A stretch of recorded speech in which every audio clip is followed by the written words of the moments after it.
या सगळ्या प्रकरणासंदर्भात आपण आपले प्रतिनिधी कृष्णा केंडे यांच्याशी आता चर्चा करूया।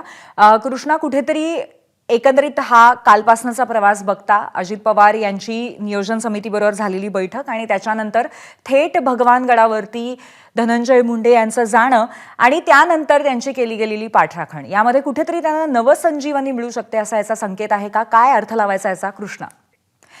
दरम्यान धनंजय मुंडेंची पार्श्वभूमी नामदेव शास्त्रींना माहिती नसेल असं म्हटलेलं आहे अंजली दमानी यांनी। नामदेव शास्त्रींनी पत्रकार परिषद घ्यायला नको होती असंही त्या म्हणाल्या।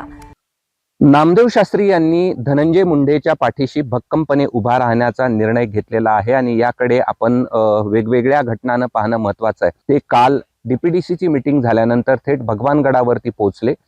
तिथे गेल्यानंतर त्यांनी महंतांशी चर्चा केली आणि चर्चा केल्यानंतर आज सकाळी जी पत्रकार परिषद महंतांनी घेतलेली आहे त्यातून त्यांनी असं स्पष्ट केलेलं आहे की भगवानगड म्हणजेच नामदेव शास्त्री आणि नामदेव शास्त्री म्हणजेच समाज हा पूर्णपणे धनंजय मुंडे यांच्या पाठीशी भक्कमपणे उभा आहे।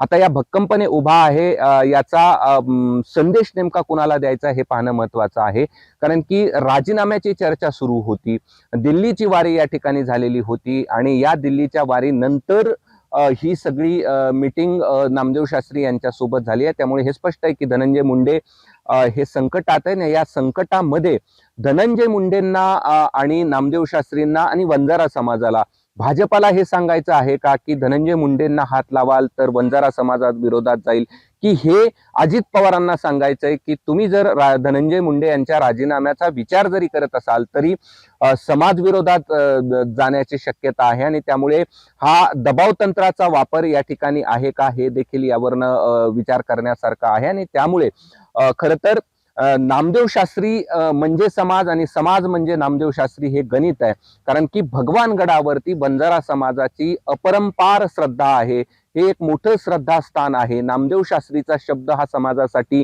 अंतिम असतो आणि त्यामुळे हा अंतिम शब्द धनंजय मुंडेंच्या पाठीशी त्यांनी उभा केलेला आहे। संकटात असलेले धनंजय मुंडे हे भगवानगडावरती मुक्काम करायला जातात।